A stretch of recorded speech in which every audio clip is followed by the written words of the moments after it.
নমস্কাৰ আপোনালোক সকলোকে পুনৰবাৰ স্বাগতম মনসমাই মছজিদ বন্ধুসকল পলকতে চাওক আজি 9টা গুৰুত্বপূৰ্ণ খবৰ প্ৰথমটো খবৰ আজি হৈছে মাহৰ 10 তাৰিখ আৰু আজি ৰাজ্যৰ লাখ লাখ লোকৰ বেংক একাউণ্টত সোমাব চৰকাৰী ধন আজি কাৰ কাৰ বেংক একাউণ্টত চৰকাৰী ধন সোমাব চাও আহক মাঘ বিহুৰ পূৰ্বে ৰাজ্যৰ লাখ লাখ মহিলাই লাভ কৰিব ধন 10 তাৰিখ অৰ্থাৎ আজি ৰাজ্যৰ লাখ লাখ লোকৰ বেংক একাউণ্টত সোমাব চৰকাৰী ধন পুৱাৰ ভাগতে আপুনি পৰীক্ষা কৰক আপোনাৰ বেংক একাউণ্ট অৰুণোদয় আঁচনিৰ হিতাধিকাৰীয়ে 1250 টকাকৈ ধন লাভ কৰিব আজিৰ দিনটোত লগতে বৃদ্ধ পেঞ্চন আঁচনিৰো ধন সোমাব বেংক একাউণ্টত বিধৱা পেঞ্চনৰো ধন সোমাব হিতাধিকাৰী একাউণ্টত আৰু লগতে ৰাজ্যৰ লাখ লাখ ৰেচন কাৰ্ডৰ হিতাধিকাৰীৰ বাবেও ডাঙৰ খবৰ আহিছে ৰেচন লাভ কৰাৰ বাবে অন্তিম দিন হৈছে 10 তাৰিখ আৰু প্ৰতি মাহৰ 1 তাৰিখৰ পৰা 10 তাৰিখৰ ভিতৰত সংগ্ৰহ কৰিব লাগিব ৰেচন অন্ন সুৰক্ষা সপ্তাহত ৰেচন সংগ্ৰহ কৰাটো বাধ্যতামূলক কৰিছে চৰকাৰে আৰু লগতে প্ৰতি মাহৰ 10 তাৰিখে হিতাধিকাৰী বেংক একাউণ্টত ধন সোমোৱাটো নিশ্চিত কৰিছে অসম চৰকাৰে পৰৱৰ্তী খবৰ ভাৰতীয় বতৰ বিজ্ঞান কেন্দ্ৰৰ আগজাননী আগন্তুক দুদিনত প্ৰচণ্ড শীতে জোকাৰিব ৰাজ্য আৰু ঘন কুঁৱলীৰ বাবে ৰাজ্যত জাৰি কৰা হৈছে হাই এলাৰ্ট ৰাজ্যবাসীলৈ বতৰ বিজ্ঞান কেন্দ্ৰৰ সতৰ্কবাণী প্ৰচণ্ড শীতে জোকাৰিব ৰাজ্য আৰু ঘন কুঁৱলীৰ বাবে ৰাজ্যত জাৰি কৰা হৈছে হাই এলাৰ্ট ৰাজ্যৰ ঠায়ে ঠায়ে হ'ব পাৰে বৰষুণ আৰু এই সন্দৰ্ভত ৰাজ্যৰ কেইবাখনো জিলালৈ সতৰ্কবাণী বতৰ বিজ্ঞান কেন্দ্ৰৰ ৰাজ্যৰ কোন কোন জিলাত সতৰ্কবাণী জাৰি কৰা হৈছে চাও আহক ডিব্ৰুগড় তিনিচুকীয়া যোৰহাট গোলাঘাট কাৰ্বি আংলং নলবাৰী বৰপেটা মঙলদৈ তেজপুৰ ধেমাজি আৰু লখিমপুৰত পৰিব প্ৰচণ্ড কুঁৱলী যাৰ বাবে ৰাজ্যত জাৰি কৰা হৈছে হাই এলাৰ্ট পৰৱৰ্তী খবৰ উকা হৈ পৰিল দেশৰ সংগীত ক্ষেত্ৰ প্ৰখ্যাত সংগীতজ্ঞ উস্তাদ ৰছিদ খানৰ মৃত্যু দীৰ্ঘদিনীয়া অসুস্থতাৰ যুঁজৰ অন্তত অৱশেষত হাৰ মানিলে দেশৰ প্ৰখ্যাত সংগীতজ্ঞ উস্তাদ ৰছিদ খানে মঙলবাৰে বিয়লি কলকাতাৰ এখন চিকিৎসালয়ত শেষ নিশ্বাস ত্যাগ কৰে শিল্পীগৰাকীয়ে প্ৰষ্টেট কেঞ্চাৰ ৰোগত আক্ৰান্ত সংগীতজ্ঞগৰাকী দীৰ্ঘ সময় ধৰি চিকিৎসাধীন হৈ আছিল আৰু মৃত্যুৰ সময়ত শাস্ত্ৰীয় সংগীতজ্ঞগৰাকীৰ বয়স আছিল 55 বছৰ বন্ধুসকল তাৰপিছত 4 নম্বৰ খবৰটো জনোৱাৰ আগতে আপোনালৈ এটা সৰু ৰিকুৱেষ্ট যদি তালোকে এইটো ভিডিঅ'ত লাইক কৰা নাই তেন্তে প্লিজ এটা লাইক কৰি দিয়ক আৰু এনেকুৱা ধৰণৰ নতুন নতুন ভিডিঅ' পাবলৈ চেনেলটো ছাবস্ক্ৰাইব কৰি কাষত থকা বেল আইকনটো প্ৰেছ কৰি ৰাখক পৰৱৰ্তী খবৰ ভাৰতৰ প্ৰধানমন্ত্ৰী নৰেন্দ্ৰ মোদীক অপমান কৰি এইবাৰ বিপদত পৰিছে দ্বীপৰাষ্ট্ৰ মালদ্বীপ 14,000 বুকিং বাতিল কৰিলে ভাৰতীয় পৰ্যটকে আৰু এই মুহূৰ্তত দেশজুৰি ট্ৰেণ্ডিঙত উঠিছে বয়কট মালদ্বীপ ভাৰতৰ প্ৰধানমন্ত্ৰীক অপমান কৰি এইবাৰ বিপদত পৰিছে ভাৰতৰ চুবুৰীয়া দ্বীপৰাষ্ট্ৰ মালদ্বীপ মোদীৰ লক্ষদ্বীপ ভ্ৰমণৰ সময়ত অপমানসূচক মন্তব্য কৰিছিল মালদ্বীপৰ মন্ত্ৰীয়ে আৰু সামাজিক মাধ্যমত সমালোচনা কৰিছিল প্ৰধানমন্ত্ৰী মোদীক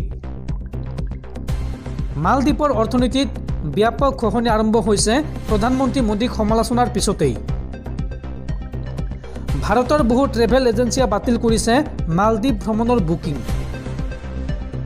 14,000 বুকিং বাতিল কৰিলে ভাৰতীয় পৰ্যটকে মালদ্বীপৰ পৰ্যটন বিভাগৰ আয় ভাৰতীয়ৰ ওপৰতে নিৰ্ভৰশীল আৰু পৰ্যটন ক্ষেত্ৰৰ ওপৰতে মালদ্বীপৰ অৰ্থনীতি নিৰ্ভৰশীল আৰু এনে বিতৰ্কৰ পিছতেই এতিয়া ভাবুকি আহিছে দ্বীপৰাষ্ট্ৰ মালদ্বীপৰ প্ৰতি মালদ্বীপৰ এনে স্থিতিৰ বিৰুদ্ধে ভাৰতে গ্ৰহণ কৰিছে কূটনীতি পৰৱৰ্তী খবৰ হত্যা কৰা হ'ল আৰক্ষী জোৱান কুশল কলিতাক আৰক্ষী জোৱান কুশল কলিতাৰ মৃত্যুৰ বাবে দায়ী SP DSP এই বিস্ফোৰক অভিযোগ কুশল কলিতাৰ পৰিয়ালৰ আৰক্ষী জোৱান কুশল কলিতাৰ মৃত্যুৰ বাবে দায়ী SP DSP কুশল কলিতাৰ পৰিয়ালৰ এই গুৰুতৰ অভিযোগ। কিয়নো কোনো এজন লোকে কুশল কলিতাক বচাবলৈ চেষ্টা নকৰিলে। ৰহস্যৰ আৱৰ্তত সোমাই পৰিছে আৰক্ষী জোৱান কুশল কলিতাৰ মৃত্যু। কুশল কলিতাৰ মৃত্যুৰ বাবে SP DSPক জগৰীয়া দুৰ্ভগীয়া পৰিয়ালৰ। কুশল কলিতাৰ মৃত্যুৰ তদন্তৰ দাবী জনাইছিল পৰিয়ালে আৰু কুশল কলিতাৰ তদন্তৰ দাবীৰ প্ৰতি সঁহাৰি জনাই মুখ্যমন্ত্ৰী হিমন্ত বিশ্ব শৰ্মাৰ ঘোষণা। এই সমগ্ৰ ঘটনা IGP পৰ্যায়ৰ তদন্ত হ'ব আৰু মুখ্যমন্ত্ৰীৰ নিৰ্দেশক এতিয়া আদৰণি জনাইছে কুশল কলিতাৰ পৰিয়ালে। পৰৱৰ্তী খবৰ, বদৰুদ্দিন আজমলৰ পূৰ্বপুৰুষ হিন্দু আছিল। বদৰুদ্দিন আজমল হৈছে কনভাৰ্ট হোৱা মুছলমান। বদৰুদ্দিন আজমলৰ পূৰ্বপুৰুষ আছিল ভগৱান শ্ৰীৰাম। বদৰুদ্দিন আজমলক লৈ এই বিস্ফোৰক মন্তব্য মন্ত্ৰী অশোক সিংঘালৰ। বদৰুদ্দিন আজমলৰ পূৰ্বপুৰুষ হিন্দু আছিল।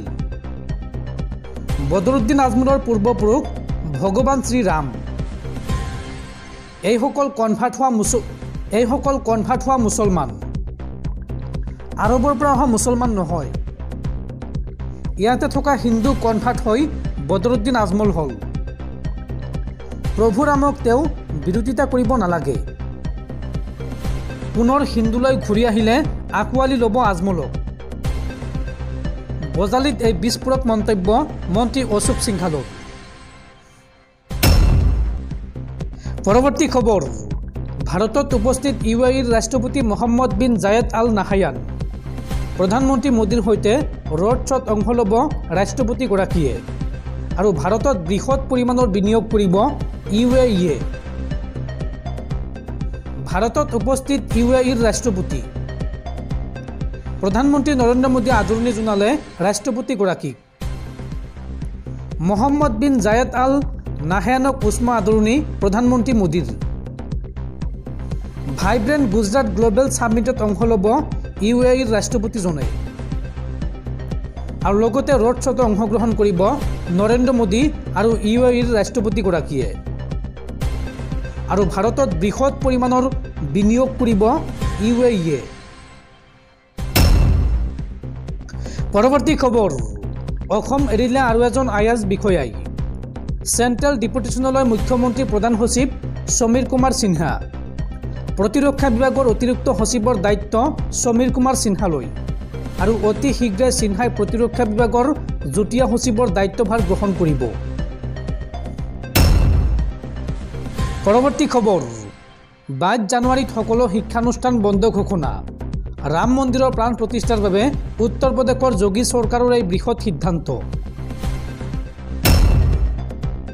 পৰৱৰ্তী খবৰ, দেশত পুনৰ সংঘটিত হৈছে এক নৃশংস হত্যাকাণ্ড।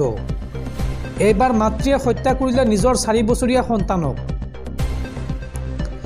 বাংগালুৰুৰ AI কোম্পানীৰ CEO সুষমা ছেটে হত্যা কৰিলে নিজৰ 4 বছৰীয়া সন্তানক। অভিযোগ অনুসৰি মহিলাগৰাকীয়ে গোৱাত নিজ সন্তানক হত্যা কৰে আৰু তাৰ পাছত মৃতদেহটো কৰ্ণাটকলৈ লৈ আহে। স্বামীৰ সৈতে বিবাহ বিচ্ছেদ হৈছিল মহিলাগৰাকীৰ। কৃত্ৰিম বুদ্ধিমত্তা ষ্টাৰ্টআপ মাইণ্ডফুল AI লেবৰ মুখ্য কাৰ্যবাহী বিষয়াগৰাকীয়ে 4 বছৰীয়া সন্তানক নৃশংসভাৱে হত্যা কৰে আৰু বেগত ভৰাই পুত্ৰৰ মৃতদেহ লৈ অহা অৱস্থাত সোমবাৰে কৰ্ণাটকৰ চিত্ৰদুৰ্গাত মহিলাগৰাকীক গ্ৰেপ্তাৰ কৰে আৰক্ষীয়ে। কৃত্ৰিম বুদ্ধিমত্তা ষ্টাৰ্টআপ মাইণ্ডফুল AI লেবৰ মুখ্য কাৰ্যবাহী বিষয়াগৰাকীয়ে নিজৰ 4 বছৰীয়া সন্তানক নৃশংসভাৱে হত্যা কৰে। কৰ্ণাটকৰ চিত্ৰদুৰ্গাত মহিলাগৰাকীক বেগৰ ভিতৰত পুত্ৰৰ মৃতদেহ ৰখা অৱস্থাত গ্ৰেপ্তাৰ কৰে আৰক্ষীয়ে। 2010 চনত মহিলাগৰাকী বিবাহপাশত আবদ্ধ হৈছিল আৰু 2019 চনত এটি পুত্ৰ সন্তান জন্ম হৈছিল। তাৰ পাছতে 2022 চনত স্বামীৰ সৈতে বিবাহ বিচ্ছেদ হৈছিল এই মহিলাগৰাকীৰ। কিন্তু আদালতে পুত্ৰক মাতৃৰ লগত থকাৰ অনুমতি দিছিল আৰু প্ৰতি সপ্তাহৰ দেওবাৰে পিতৃৰ পৰিয়ালে সন্তানক লগ কৰিব পাৰিব বুলি আদালতে কৈছিল আৰু এই সকলো কথাৰ বাবে অসন্তুষ্টি প্ৰকাশ কৰিছিল মহিলাগৰাকীয়ে। সেইবাবে পুত্ৰৰ সৈতে দেওবাৰে গোৱালৈ গৈছিল আৰু তাতে পুত্ৰক হত্যা কৰে। সোমবাৰে মহিলাগৰাকী হোটেলৰ পৰা অকলে ওলাই যায় আৰু হোটেল ষ্টাফে যেতিয়া কোঠাৰ ভিতৰত তেজ প্ৰত্যক্ষ কৰে লগে লগে আৰক্ষীক খবৰ দিয়ে তাৰ পাছতে পোহৰলৈ আহে সকলো ঘটনা।